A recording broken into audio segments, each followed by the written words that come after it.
শুধু আমি নয় বলো, আজকাল দেখছি সবাই খুব ভর্তা প্রেমী হয়ে গেছে। এই ভর্তা বানাচ্ছে, সেই ভর্তা বানাচ্ছে।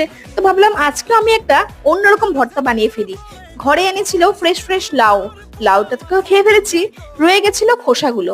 তাই লাউয়ের খোসাটাকে একটু ভাপিয়ে নিয়ে তাতে একটু কাঁচা লঙ্কা আর রসুন দিয়ে ভালো করে মিশিয়ে এটাকে মানে মিক্সার গ্রাইন্ডারে ব্লেন্ড করে রেডি করে নিয়েছি।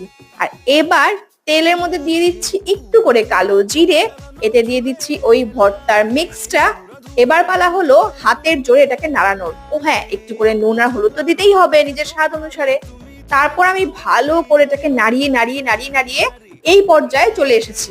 আর একটুক্ষণ মনে হচ্ছে নাড়াতে হবে, কারণ এটা অনেকটা শুকনো শুকনো হয়ে যাবে। ভাবলাম আজকে খেয়ে দেখি কেমন হয়। বানিয়ে ফেলেছি গরম ভাত, সাথে নিয়ে নিয়েছি ভর্তা। আর বিশ্বাস করো, খেতে অদ্ভুত স্বাদ হয়েছিল। একবার বানিয়ে দেখো কিন্তু। বাই।